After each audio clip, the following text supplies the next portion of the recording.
Nous irons également nous balader à Étretat où l'on retrouve Emmanuel Darcel.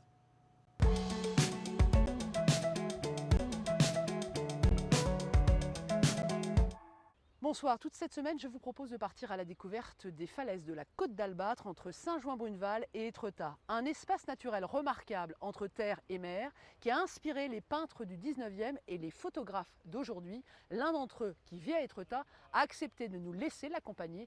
On a rendez-vous avec Philippe Deneuve, il est photographe, il vit à Étretat et c'est pas un hasard si on doit se retrouver ici au petit matin. Salut Philippe. Salut Manuel, tu vas bien? Ça va et toi? Bienvenue à Étretat. Merci. T'as pas trop plein froid? vent, si. Qu'est-ce qu'il faut maintenant? Tu t'équipes? Je prends mon équipement et on se dirige vers la falaise. Allez, c'est parti. Philippe, en fait, ce point haut qu'on voit là, c'est quoi? C'est le phare d'Antifer, c'est un des plus hauts feux d'Europe. La hauteur de la falaise plus sa hauteur.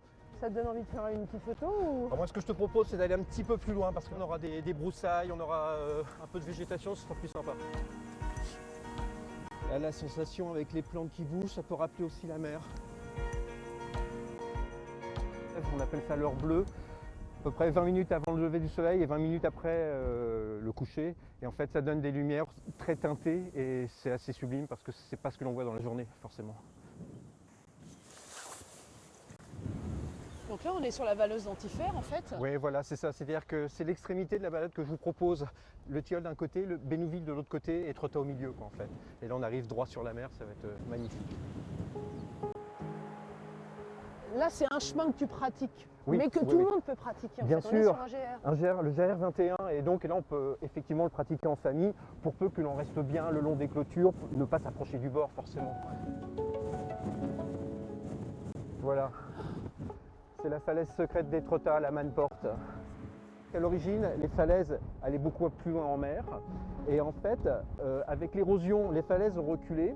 Et ce trou, qui est également le trou de la falaise d'Aval et de la porte d'Amont, c'était une rivière souterraine qui passait justement dans la craie, dans le calcaire.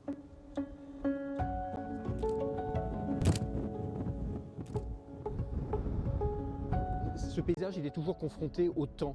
Il y a les strates de toute cette évolution géologique entre la craie, le silex, qui inscrit vraiment le territoire dans un temps long. Et puis tu as ce côté éphémère de la lumière, des nuages, des lumières sans cesse changeantes.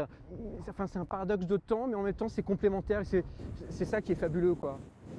Bon, Philippe, là, on va découvrir une autre de tes pépites. C'est la Valeuse du Curé. Et ça vient d'où, alors? La Valeuse du Curé, c'était au 19e siècle. Il y avait un curé local qui, plutôt que donner des paternosters et des Ave Maria à ses ouailles, il a fait construire un escalier, tout simplement en pénitence. Bon, ça c'est la légende. C'est ici que se trouvait la Valeuse du Curé. Là, on voit plus grand-chose parce que finalement, tout le pan de falaise s'est éboulé en 2001. Et ça a été un peu une tristesse pour les gens du coin. Gamin, pour tout dire, c'était assez difficile d'accès, mais on y descendait. Je te propose de faire une pause, Emmanuel. Voilà, Ah oui, c'est l'aiguille de magnifique. Belleval, là.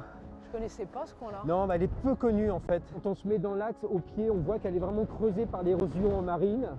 Il y a le vent qui exerce vraiment une grosse force sur elle. Un géologue m'a dit il y a peu de temps qu'elle pouvait très bien s'effondrer de notre vivant. Alors, je ne le souhaite pas. Mais voilà, faut l'observer dans toute sa fragilité, toute sa beauté, sa grandeur. Bon, Philippe, en tout cas, je tiens à te remercier de nous avoir fait partager tes sentiers un peu secrets. Content de vous avoir amené ici. Et puis à bientôt peut-être. À bientôt. Au revoir. Au revoir. Et à demain Emmanuel pour une nouvelle